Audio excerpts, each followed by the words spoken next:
పేదలకు నష్టం జరగకుండా మూసీ నది ప్రక్షాళన చేపట్టాలని వామపక్ష పార్టీలు ప్రజా సంఘాల ఆధ్వర్యంలో సుందరయ్య విజ్ఞాన కేంద్రంలో రౌండ్ టేబుల్ సదస్సు నిర్వహించారు.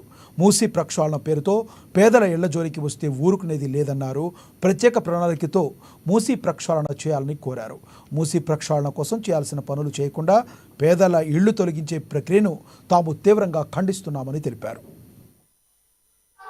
పార్టీలు ప్రజా సంఘాలు ఈ రోజు నిర్వహించిన రౌండ్ టేబుల్ సమావేశంలో రాష్ట్ర ప్రభుత్వాన్ని మేము అడిగేది మూసీ ప్రక్షాళన పేరుతోటి పేదల ఇల్లు మధ్యతరగతి ప్రజల ఇల్లు తొలగించే కార్యక్రమాన్ని మీరు మొదలు పెట్టారు, విరమించుకోండి అని మేము చెప్పదలుచుకున్నాం. మూసీ ప్రక్షాళన చేయడానికి అన్ని అవకాశాలు ఉన్నాయి, అన్ని ప్రయత్నాలు చేయొచ్చు. మూసీ ప్రక్షాళన కోసం చేయాల్సిన పనులు చేయకుండా ముందుగా పేదల ఇల్లు తొలగించే దాంతో మొదలు పెట్టారు. ఇది పేదల ఇల్లు తొలగించే కార్యక్రమంగా చేసేదాన్ని వామపక్ష పార్టీలు అంగీకరించగా మూసీలో ప్రక్షాళన చేయడానికి అనేక ఈ రోజు నాలాల అభివృద్ధి జరగాలి, ఎస్టీపీల నిర్మాణం జరగాలి, లోకి మురుగు రాకుండా చేయాల్సిన అనేక రకాల నిరోధించే చర్యలు చేపట్టాలి. అవేమి చేయకుండా డైరెక్ట్ గా ఈ రోజు రివర్ బెడ్ లో ఉన్నారని, బఫర్ జోన్ లో ఉన్నారని చెప్పి వేల మంది ఇల్లు తొలగిస్తాం, సిటీ అవతల డబుల్ బెడ్రూమ్ ఇళ్లకు తరలి ఎవరిని చర్చించారు? ఇంత భారీ ప్రాజెక్టు మొదలు పెట్టేటప్పుడు కనీసం ప్రజా సంఘాలు, రాజకీయ ప్రజాప్రతినిధులు ఏ ఒక్కరితో ప్రభుత్వం ఏకపక్షంగా ఈ రోజు మొదలు పెట్టింది. ఇది ఈ రకమైన దుందుడుకు చర్యలు, ఈ రకమైన చర్యలు, పేదల్ని తొలగించే చర్యలు సహించేది లేదు అని చెప్పి ప్రభుత్వాన్ని చెప్పదలుచుకున్నాం.